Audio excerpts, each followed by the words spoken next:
काही कविता त्या फक्त शब्द नसतात नाही का, त्या तर एका पूर्ण प्रदेशाचा, तिथल्या लोकांच्या भावनांचा आवाज बनून जातात. आज आपण अशाच एका रचनेबद्दल बोलणार आहोत, जी महाराष्ट्राच्या हृदयात कायमची कोरली गेली आहे. या ओळी ऐकल्या की प्रत्येकाच्या मनात अभिमान जागा होतोच. बहु असो तर सुंदर संपन्न की महा, प्रिय अमुचा एक महाराष्ट्र देशहा. असं म्हणतात की या दोन ओळींमध्येच या कवितेचं सगळं सार, सगळं प्रेम सामावलेलं आहे. आणि म्हणूनच ही रचना फक्त एक कविता राहिली नाही, ती बनली महाराष्ट्र गीत, आपल्या सांस्कृतिक ओळखीचा एक असा अविभाज्य भाग जो पिढ्यानपिढ्या आपल्याला प्रेरणा देत आलाय. पण हे इतके प्रभावी शब्द लिहिले कोणी, या शब्दांमागचा चेहरा कोण आहे? तर ते आहेत श्री कृष्णजी प्रभाकर कोल्हटकर, ज्यांना आपण श्री कृ कोल्हटकर या नावाने ओळखतो. कोल्हटकर म्हणजे फक्त कवी नाही, अजिबात नाही. ते एक समीक्षक होते, लेखक होते, नाटककार, कथाकार आणि कादंबरीकार सुद्धा. म्हणजे खरंच एक अष्टपैलू व्यक्तिमत्व. त्यांनी तर मराठी नाटकाला एक अगदी नवीन स्वतंत्र ओळख दिली. त्यांच्या लेखनाची एक खासियत होती, ती म्हणजे त्यांचा विनोद. पण तो फक्त हसवण्यासाठी नव्हता. जुन्या कालबाह्य सामाजिक रूढींवर टीका करण्यासाठी त्यांनी विनोदाला एका शस्त्रासारखं वापरलं. आणि म्हणूनच त्यांचा विनोद आजही तितकाच ताजा आणि विचार करायला लावणारा वाटतो. चला तर मग आता आपण या कवितेच्या आत डोकावून बघूया, तिचा अर्थ समजून घेऊया. सुरुवात करूया महाराष्ट्राच्या उत्तुंग आकांक्षांच्या वर्णनापासून. कवी महाराष्ट्राचं वर्णन कसं करतायत बघा. ही फक्त उंच पर्वतांची भूमी नाहीये, तर इथल्या लोकांची स्वप्न, त्यांच्या आकांक्षा या पर्वतांपेक्षाही उंच आहेत. इतक्या उंच की त्यांच्यापुढे जणू आकाशही छोटं वाटावं. आणि ही एकच ओळ हा सगळा भाव अचूकपणे पकडते. आकांक्षांपुढती जिथे गगन ठेंगणी. ही ओळ म्हणजे इथल्या लोकांच्या अमर्याद आणि कधीही न संपणाऱ्या ऊर्जेचं प्रतीकच आहे नाही का. पण महाराष्ट्राचं वैभव फक्त या बाह्य गोष्टीत नाहीये. कवी आपल्याला त्याहूनही खोलवर घेऊन जातात, महाराष्ट्राच्या खऱ्या संपत्तीकडे. आणि ती संपत्ती म्हणजे इथल्या लोकांमध्ये असलेला सद्गुणांचा खजिना. इथे कवी एक फार सुंदर तुलना करतात. ते म्हणतात की खरी श्रीमंती काय आहे?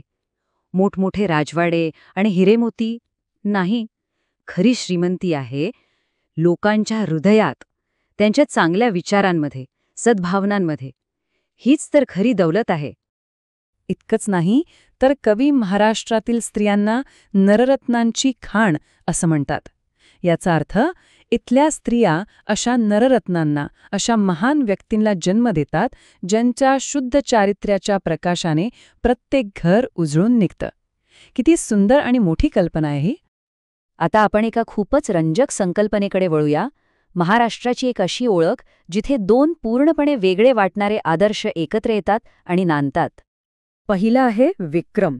विक्रम म्हणजे शौर्य, पराक्रम. कवी म्हणतात की इथल्या वीरांच्या हातात नुसती तळपती तलवार बघून मोठमोठ्या सैन्याचं अवसान गळून जायचं.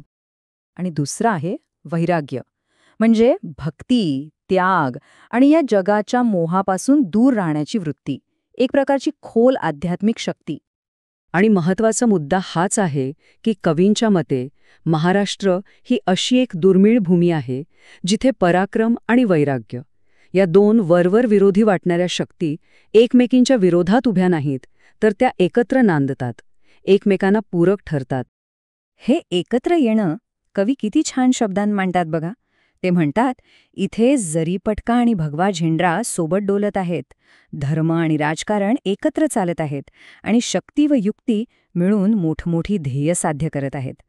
कवींच्या मते हेच महाराष्ट्राच्या यशाचं खरं गमक आहे. आता आपण येतोय कवितेच्या शेवटच्या भागाकडे, जे फक्त एक कडवं नाही, तर एक शक्तिशाली आवाहन आहे. भविष्यासाठी एक स्पष्ट दिशा आहे. कवी आपली अंतिम इच्छा अगदी स्पष्टपणे सांगतात. पहिलं, प्रत्येक कानात मराठी गीत घुमलं पाहिजे. दुसरं, प्रत्येक लेखणीतून मराठी शब्द उतरले पाहिजेत. तिसरं, प्रत्येक मनात महाराष्ट्र धर्म म्हणजे महाराष्ट्राचं हित जपण्याचा विचार असला पाहिजे. आणि चौथं, या सगळ्यासाठी प्रसंगी आपलं जीवनही समर्पित करण्याची तयारी हवी. आणि याच भावनेचा कळस म्हणजे ही शेवटची अतिशय प्रभावी ओळ. देह पडो तत्कारणीही असे स्पृहा, म्हणजे या महान कार्यासाठी माझा देह जरी पडला तरी चालेल, हीच माझी तीव्र इच्छा आहे. विचार करा, समर्पणाची केवढी मोठी आणि खोल भावना आहे ही. आणि हे सगळं ऐकल्यावर मनात एक प्रश्न नक्कीच येतो की कुठल्याही संस्कृतीला तिची ताकद, तिचं चिरंतन अस्तित्व नेमकं कशामुळे मिळतं? शौर्यामुळे, सद्गुणांमुळे, की मग त्यागाच्या आणि समर्पणाच्या भावनेतून? हा एक मोठा प्रश्न कोल्हटकरांची ही कविता आपल्या सर्वांसमोर ठेवून जाते. www.testwiser.com. Testwiser is a digital learning platform designed for students to prepare for board and competitive exams, offering chapter-wise tests and full-length mock tests. Study material like video, PDF notes, DPP, MCQ, theory, and most important, Maharashtra engineering admission counseling across multiple domains.